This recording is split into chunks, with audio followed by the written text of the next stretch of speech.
जब कोई बंदा किसी को मर्डर कर देता है ना, तो केस चलता है, ऑब्वियसली केस चलना होता है, क्रिमिनल केस चलता है after the registration of FIR. थाने के अंदर आप जाते हैं, एफआईआर रजिस्टर होती है, जनाब बंदा इसने मर्डर कर दिया। जब ये केस चलता है ना, इसके दो कॉन्सिक्वेंसेज हैं। मिसाल के तौर पर एक चीज़ ये हो सकती है कि इस बंदे को केस चलेगा, ट्रायल होगा, उसके बाद जैसा फैसला करेंगे इस बंदे को सज़ाए मौत हो सकती है। जो बंदा किसी को कत्ल कर दे उसको सज़ाए मौत होनी है। दूसरी चीज़ ये है कि दियत की रकम देना पड़ सकती है। अब बंदा कहता है सुलह होगी, राजीनामा हो गया, कुछ ऐसा सिलसिला अगर चल पड़ता है तो दियत की रकम जो देनी पड़ती है वो पता है कितनी है? हर साल गवर्नमेंट ये फिक्स करती है कि मिनिमम दियत की वैल्यू इतनी होगी। मिनिमम कितनी है? इसका इस्लामिक कॉन्सेप्ट है। कहते हैं 30,630 ग्राम चांदी की जितनी वैल्यू है ना, इतनी ये मिनिमम दियत की वैल्यू होनी चाहिए। 30,630 ग्राम चांदी, सिल्वर। अब गवर्नमेंट हर साल क्या करती है कि अब हर शॉपकीपर के मेरी चांदी इतने की है, आज इतनी है, तो कल चांदी की वैल्यू 2 रुपये बढ़ जाए। तो वो समझ ही नहीं आती कि क्या फैसला करें। फिर गवर्नमेंट फिक्स कर देती है हर साल कि भाई 30,630 ग्राम चांदी की इस साल के लिए हमने फिक्स कर दिया है, इतनी रकम बनेगी। अब गवर्नमेंट ने 2025-26 के लिए दियत की रकम जो फिक्स की है वो पता है कितनी है? गवर्नमेंट ने कहा कि 30,630 ग्राम चांदी की वैल्यू दियत के तौर पे जो दी जा सकती है, दी जानी चाहिए।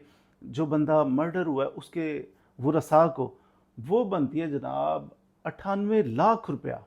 थोड़ा सा इससे ऊपर है, 98,28,670 रुपये शायद। तो ये फिगर गवर्नमेंट ने दे दिया कि मिनिमम इतनी। बाकी उसकी पेइंग कैपेसिटी देखी जाएगी। कोई बंदा मर्डर करने वाला है, वो बड़ा अमीरजादा है, तो अपनी दौलत के नशे में उसने अगर मर्डर कर दिया तो फिर ये देखा जाएगा मर्डर किया किसको है, उसकी फाइनेंशियल कंडीशंस क्या, उसकी जिम्मेदारी, ये चीज़ें। इन चीज़ों को देख के तो जज साहब ज़्यादा भी फिक्स कर सकते हैं, लेकिन मिनिमम कितनी होगी? मिनिमम मैंने आपको अर्ज कर दिया कि गवर्नमेंट ने जो अनाउंस कर दी है 2025-26 के लिए, वो है 98,28,670 रुपये मिनिमम। अब कोई बंदा इश्ताल में आ जाता है, अच्छा जी मुझे जोश आ गया, जज्बा, अगरचे आजकल ये टिकटॉकर, डाला कल्चर, जिनको ज़्यादा गुस्से आते हैं ना, तो वो काफ़ी कंट्रोल्ड हैं सीसीडी की वजह से, जिस भी वजह से कुछ कुछ कंट्रोल्ड नज़र आते हैं। लेकिन फिर भी सोशल मीडिया का दौर है भाई, वो अजीबोगरीब गाने सुन के तो बच्चे हीरो बन जाते हैं जल्दी से, मिनट नहीं लगता।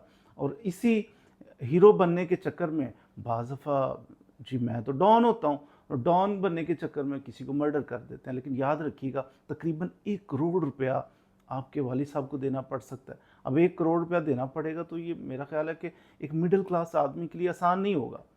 वो कितना पीछे चला जाए। 1 करोड़ रुपया आप किसी आपके वालिद साहब को कारोबार कर सकते थे, आपके लिए कोई कारोबार शुरू कर सकते थे, लेकिन आपने थोड़ी सी शोखी के लिए, थोड़ी सी जज्बात पे काबू ना रखने की वजह से आपने जनाब वो मर्डर कर दिए। अब 1 करोड़ रुपया देना पड़ता है, अगरचे आपको सज़ाए मौत नहीं होती। पहली बात तो ये है कि ये चांसेस हैं कि अगर आपने किसी को मर्डर किया आपको सज़ाए मौत हो सकती है। सज़ाए मौत नहीं होती, सुलह हो गई है, कुछ कंप्रोमाइज़ सेटलमेंट किसी तरीके से हो भी गया, दियत की अमाउंट आपका बाप देगा। तो जो आपका बाप देगा वो 1 करोड़ रुपया तकरीबन। तो इसलिए जज्बात में आने से पहले, इश्ताल में आने से पहले, हीरो बनने से पहले अपनी पॉकेट चेक कर लिया करें। और ये मैं बता रहा हूँ कि ये मिनिमम है, कम अज कम 1 करोड़ रुपये आपको देना पड़ेगा। 98,28,670 रुपये कम अज कम, इससे ज़्यादा भी हो सकती है। तो आपको होश के नाखून लेने चाहिए कि कभी भी कानून को अपने हाथ में नहीं लेना चाहिए। अगर आप देखते हैं, ऑब्जर्व करते हैं कि आपके साथ किसी ने गलत किया, तो कानूनी रास्ता अपनाइए। आप जाइए पुलिस थाने में जाकर रिपोर्ट कीजिए, एफआईआर दर्ज करवाइए, उसका ट्रायल चलेगा। और ऐसा नहीं है, लोग जो क्रिटिसाइज करते हैं कि बिल्कुल ही ख़त्म हो गया कानून, ठीक है, पॉलिटिकल विक्टिमाइजेशन चल रही है, अपने उरूज पे है, लेकिन इसके बावजूद हमारी अदालतें भी काम कर रही हैं, थाने भी काम कर रहे हैं, इंसाफ भी कहीं ना कहीं आपको होता नज़र आएगा। ऐसा नहीं है कि बिल्कुल इंसाफ ख़त्म हो चुका है, फिर तो माशरा ही बिल्कुल ख़त्म हो जाए। तो आपको कभी भी कानून को हाथ में नहीं लेना चाहिए, बल्कि कानून का सहारा लेके आगे चलना चाहिए। मज़ीद वीडियोज़ के लिए मेरे साथ रहिए।